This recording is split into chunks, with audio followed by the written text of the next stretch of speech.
Assalamualaikum warahmatullahi wabarakatuh. Salam sejahtera bagi semuanya. Welcome back to my channel TPMDS. Selamat datang kembali pada channel TPMDS.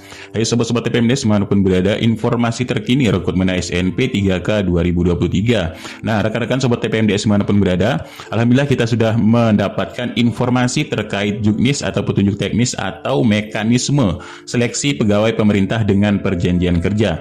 Nah, sobat-sobat TPMDS manapun berada, ini langsung dari Menpan RB ataupun dari Kemenpan RB untuk keputusan dari mekanisme tersebut, yaitu ini pada nomor 649 tahun 2023 Bapak Ibu.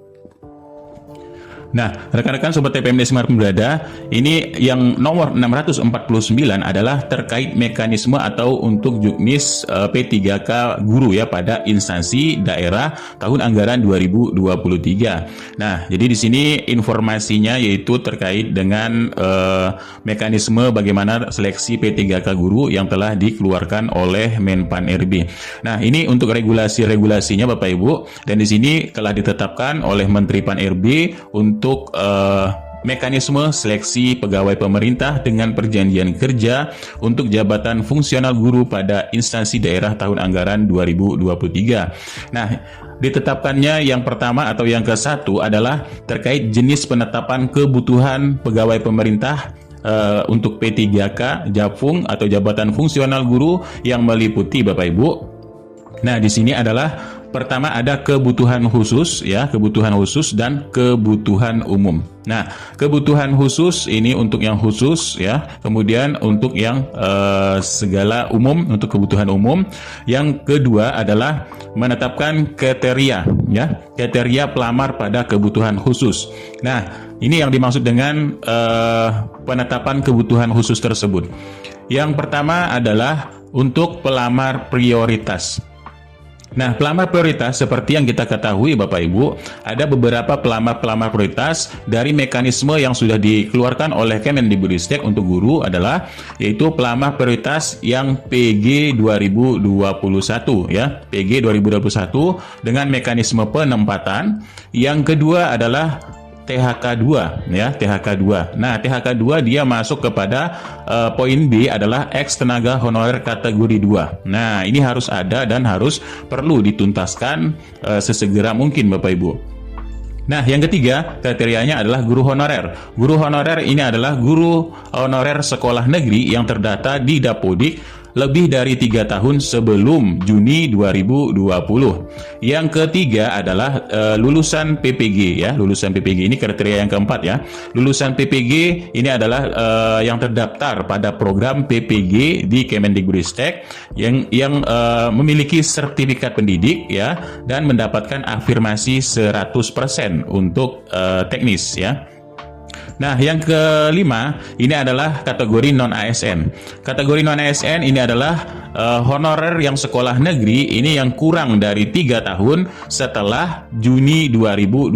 Itu artinya Bapak Ibu, bagi yang setelah Juni 2020 yang masuk 2021, 2022 maupun 2023 ini tergolong non-ASN Bapak Ibu dan boleh mendaftar. Yang kedua adalah honorer swasta yang terdaftar di Dapodik. Nah, selanjutnya dari juknis ini yaitu guru non-ASN aparatur sipil negara di sekolah negeri. Nah, ya, ini guru non-ASN atau non-aparatur sipil negara yang di sekolah negeri. Namun yang guru adalah boleh dari sekolah swasta yang terdaftar di Dapodik. Nah, ini secara umumnya adalah guru non-ASN. Nah, selanjutnya Bapak Ibu, yang ditetapkan yang ketiga adalah pelamar prioritas. Yang dimaksud pelamar prioritas sebagaimana dimaksud dari diktum yang kedua tadi adalah peserta yang memenuhi nilai ambang batas jabatan fungsional guru pada 2021 yang seperti yang kita jelaskan tadi, yang sudah dinyatakan lulus pada periode sebelumnya. Nah, yang keempat di sini adalah ex tenaga honorer kategori 2. Kategori 2 ini adalah yang terdaftar dalam pangkalan database BKN atau yang kita sebut dengan ex THK2 pada Badan Kepegawaian Negara. Nah, yang kelima ini adalah guru non-ASN sekolah negeri. Nah, guru ASN sekolah negeri ini adalah guru non-ASN yang berada pada sekolah negeri yang terdaftar dalam data pokok pendidikan atau Dopudik Kemendikbudristek, memiliki masa kerja paling rendah 3 tahun. Nah, ini ya. Dan yang keenam, ini untuk kriteria pelamar. Ya, kriteria pelamar dalam penetapan kebutuhan umum ini meliputi yaitu lulusan PPG. Nah, ini tadi ya, ini yang dimaksud dengan non-ASN adalah untuk kategori umum. Nah, ini lulusan PPG yang memiliki cerdik dan mendapatkan afirmasi 100%. Dan yang kedua adalah guru yang terdaftar di Dapodik. Ini adalah guru yang swasta. Nah, jadi kategorinya adalah ada kategori khusus dan kategori umum. Nah, inilah yang kita maksud dengan kategori umum adalah yang memiliki lulusan PPG dan guru swasta. Dia masuk ke dalam kategori umum. Nah, kemudian yang ketujuh, ini adalah pelamar P3K memang wajib memiliki kualifikasi pendidikan dengan jenjang paling rendah S1 atau sarjana atau diploma 4 ya, atau juga sertifikat pendidik merujuk pada surat edaran dari Kemendikbudristek tertanggal 24 Mei 2023 terkait dengan kualifikasi akademik serta cerdik Bapak Ibu dalam pendaftaran seleksi P3K 2023. Nah, yang kedelapan terkait kualifikasi pendidikan atau kompetensi pendidik bagi pelamar jabatan fungsional guru tahun anggaran 2023 ini Bapak Ibu, pada diktum ke-7 ini dikecualikan bagi pelamar yang melamar pada kebutuhan di wilayah otonomi khusus Papua. Nah, ini ya. Jadi untuk kualifikasi sarjana S1 atau D4 ini terkecuali untuk yang berada pada provinsi Papua. Kalau provinsi Papua itu artinya Bapak Ibu, kualifikasi pendidik Bapak Ibu ini tidak semestinya S1 ya Bapak Ibu. Nah, untuk yang ke-9, dalam kualifikasi pendidik ya ataupun pada serdiknya ini pada diktum ke-8 tadi, guru pada taman kanak-kanak ataupun guru TK ya, guru sekolah dasar dan pendidikan kesetaraan atau yang paket A ya, atau bentuk lain yang sederajat dan paling rendah lulusan pendidikan menengah atas sederajat telah mengikuti pendidikan guru selama 2 tahun. Nah, ya. Nah, ini boleh juga Bapak Ibu ya yang memiliki ijazah menengah atas atau SMA ya ataupun yang sederajat ini, Bapak Ibu bisa mengikuti P3K asalkan memiliki atau telah mengikuti pendidikan guru selama 2 tahun atau kalau dulu ya ada sekolah guru, ini Bapak Ibu juga bisa mengikuti P3K. Nah, yang ke-10, dalam terdapat pelamar kualifikasi pendidikan ya di sini atau kompetensi pendidiknya ini yang pada diktum 9 tadi dinyatakan lulus seleksi pada P3K guru tahun anggaran 2023, maka instansi ini wajib meningkatkan kualifikasi akademik guru ke jenjang sarjana atau diploma 4. Nah, jadi Bapak Ibu, jika nanti Bapak Ibu yang belum S1 ya, belum S1 tadi pada diktum yang ke-8 ini ya, 8 ini kan boleh tidak S1 untuk yang di Papua. Nah, nanti Bapak Ibu jika lulus Bapak Ibu akan disekolahkan lagi yaitu ke jenjang berikutnya sampai dengan sarjana ataupun Bapak Ibu masuk ke diploma 4. Nah, untuk yang ke-9, dalam hal pelamar jabatan fungsional guru dalam penyandang disabilitas berlaku ketentuan ya untuk penyandang disabilitas. Ini formasi penyandang disabilitas ya. Yang pertama, penyandang disabilitas runggu ini tidak dapat melamar ke ya guru bahasa Indonesia atau bahasa Inggris ya. Jika Bapak Ibu penyandang disabilitas runggu, ini Bapak Ibu tidak bisa guru bahasa Indonesia dan guru bahasa Inggris.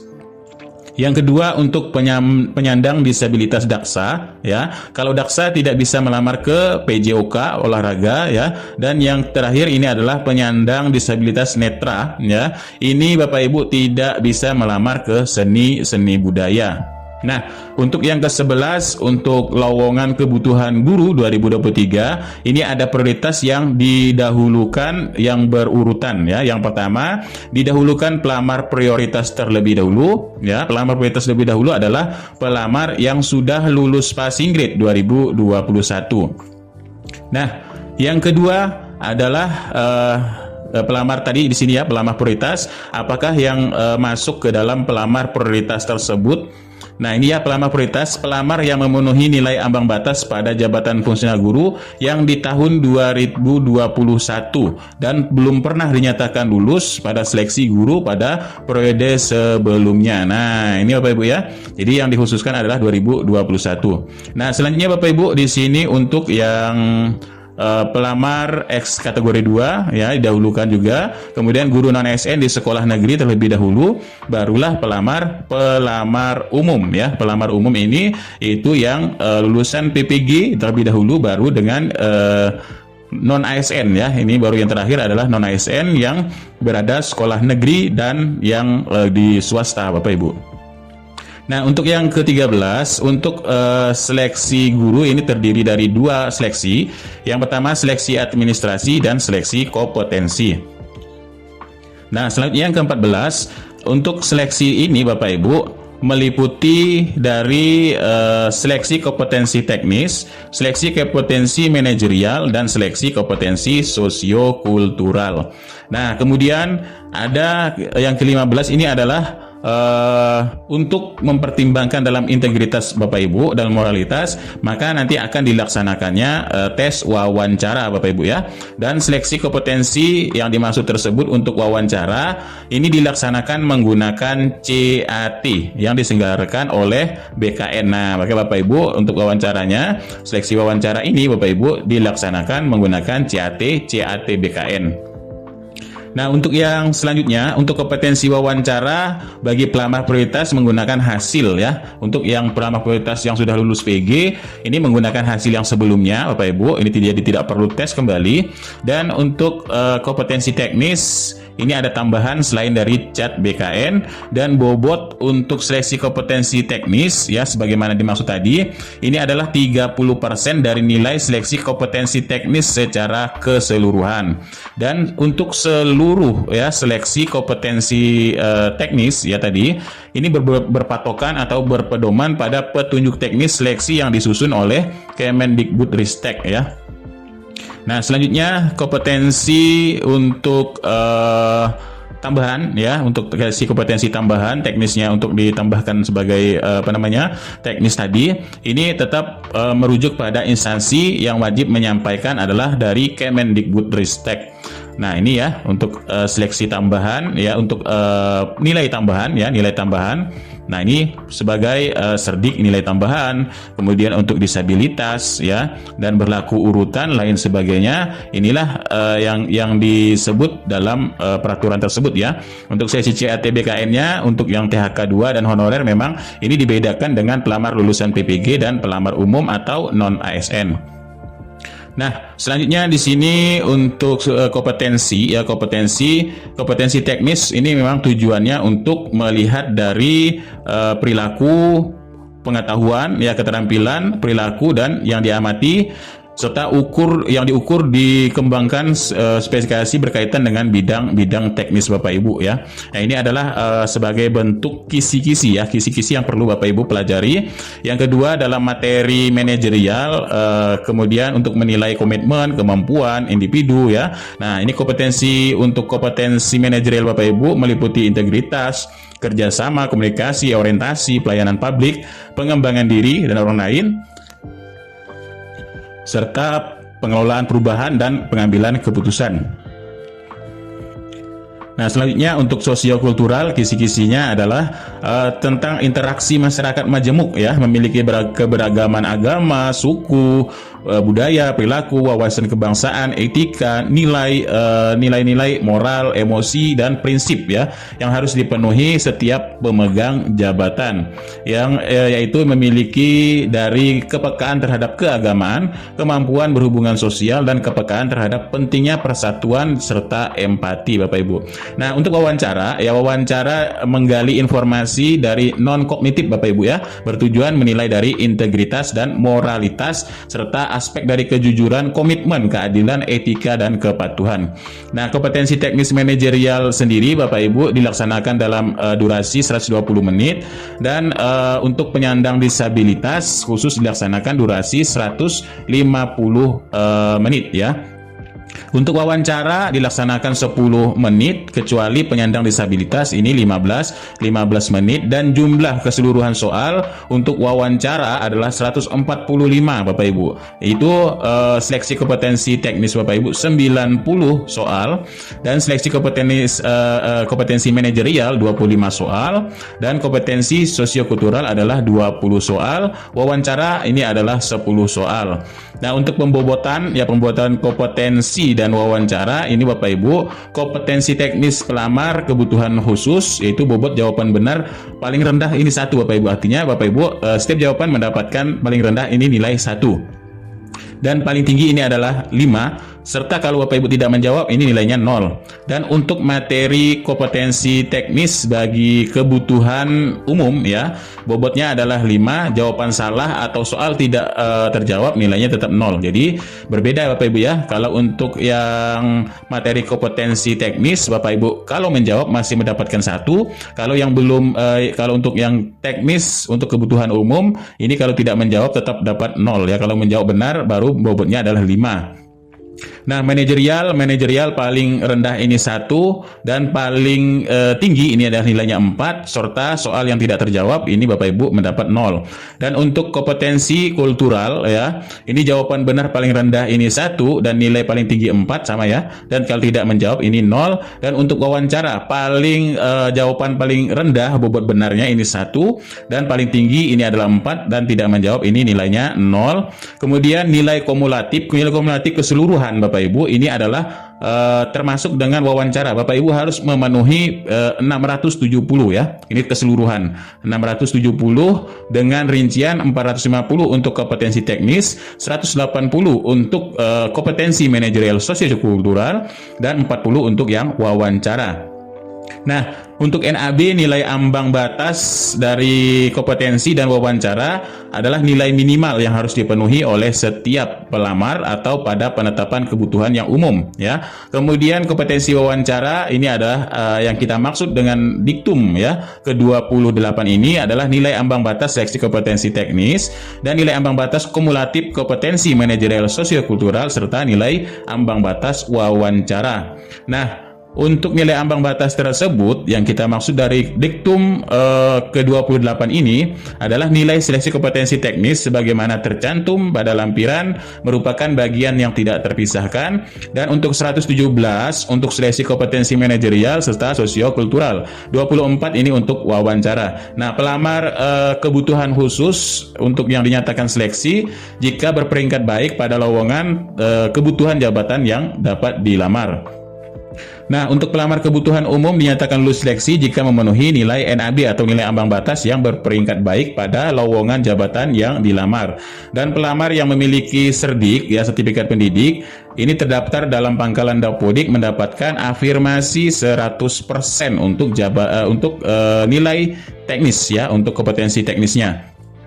Nah, jadi keputusan ini berlaku yaitu ditetapkan ya 13 September 2023. Nah, ini Bapak Ibu untuk lampiran NAB atau nilai ambang batas Bapak Ibu ya. Untuk guru Buddha 180 ya. Kemudian dan lain sebagainya Bapak Ibu bisa melihat untuk sesuai dengan jabatan Bapak Ibu dan linearitas Bapak Ibu. Kecuali tadi yang di Papua Bapak Ibu ya. Kalau yang di Papua bisa menggunakan ijazah SMA. Nah, ini guru Perancis, bahasa Arab, PPKN ya. Ini yang terendah ada 160 ya, guru seni budaya 160 di sini. Yang lainnya di sini ada 100 fisika ini 160 juga ya. Yang lainnya ini 180 ya, 190, 85, 75. Kemudian ini antropologi 150 ya, rendah ini 150. Kemudian lain sebagainya di sini. Nah, ini Bapak Ibu untuk nilai-nilai ambang batas ya. Yang paling rendah ini memang di antropologi tadi Bapak Ibu 150. Yang lainnya mendekati 180, 175 ya, 85, 80, 95 dan sampai 200 ini sesuai dengan jurusan Bapak Ibu. Nah, itulah informasinya. Mudah-mudahan informasi ini sedikit bermanfaat. Jadi kurang lebihnya mohon maaf. Billahi taufiq wal hidayah. Wassalamualaikum warahmatullahi wabarakatuh. Salam sejahtera bagi semuanya untuk sobat-sobat TPMDes manapun berada.